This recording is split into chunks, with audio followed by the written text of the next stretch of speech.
ever look at a goalkeeper who has worse technique than you, but somehow the coach always picks him first? It drives you crazy, right? You think, what does this guy have that I don't? I used to ask myself the same question every Sunday. I thought the coach was blind, but looking back, he just saw something that I couldn't see. In this video, I'm gonna show you the 5 bad habits that are secretly killing your chances of making it. And stick around, because the last one is the reason most talented goalkeepers quit before they even turn 20. Let's start with habit number 1. Did you know that you can actually lose a match on a Saturday morning while you're still lying in your bed? You're sitting there, phone in your hand, you see a clip of a keeper your age making a triple save, then you see another one signing a contract with a big academy, and suddenly all the training you've done this week feels pointless. I used to watch other keepers in warm-ups and think, that guy looks absolutely amazing, he's so much better than I am, and by kickoff I was already defeated. You don't see them dropping crosses in practice, you don't see their bad games, you only see the best bits. Stop comparing your journey with other goalkeepers.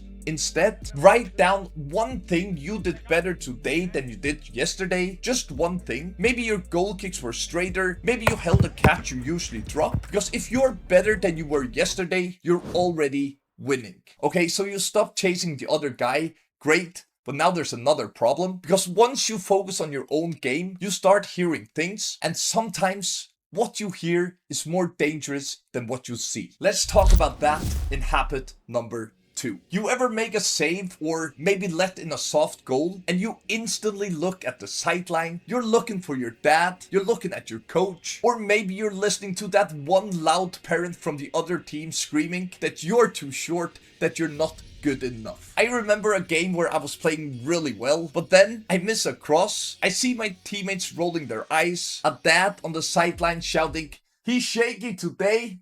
And just like that, I spent the next minutes absolutely terrified of the ball, all because of that one comment. So here's something I learned way too late in my career. Everyone has an opinion on goalkeeping, but 99% of people have never stood in goal. They don't know the angles, they don't know the spin of the ball, and if you listen to every voice that you hear, you end up having no voice on your own, because opinions are like the wind. They might blow hard, but they can't move a brick wall, and you need to be that brick wall. And speaking of noise, I'm actually curious, what's the worst thing someone has shouted to you in a game?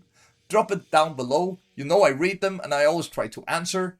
And actually, sharing them kinda takes the power away from them. Now, let's talk about habit number 3. And this one is not nice, but we have to talk about it. You ever have those games when it's raining, the pitch is a mud bath, your defender slips, the ball deflects off his shin, it spins weirdly, and it rolls slowly into the net? It's not your fault, it's completely unfair. But what do? Do you throw your hands up? Do you look at the ref? Maybe shake your head at the defender? Because I used to do this all the time. Every time I let in a soft goal, I wanted everyone to know that it wasn't my fault. I wanted sympathy. But here's the truth no one told me back then. No one cares. The scoreboard doesn't change if it was a deflection. The league table doesn't care if the sun was in your eyes. Because when you feel sorry for yourself, you're playing the victim. And victims, they don't make saves. They don't win titles. So stop waiting for the world to be fair. It never will be. When something goes wrong, the ball took a bad bounce, the ref missed a foul, even if it's completely and utterly and totally unfair, say 2 words to yourself, so what? Next ball. And hey, if you're truly ready to stop feeling sorry for yourself and take your journey into your own hands, then check out the offer in the description below. It's the best thing I've ever released and I'm super proud of it. And if you're interested, I'll leave a link in the description so you can check it out. But for now, let's dive into habit number 4. You ever look at your training schedule and just think, man, why does this have to be so hard? You're tired, your legs feel like concrete, and you start looking for shortcuts. Maybe you skip the last 2 reps in the gym, maybe you don't sprint all the way to the line because nobody's watching anyways. Oh yeah, I used to do the same thing. I remember being 16, freezing cold, and just thinking, if I make it pro, I won't have to do this anymore. But boy oh boy, I was dead wrong. If goalkeeping was easy, everyone would be wearing the gloves. That pain you feel in your legs, the bruised hips, the balls in your face, that is the price you have to pay. So stop looking for an easy way out. You're just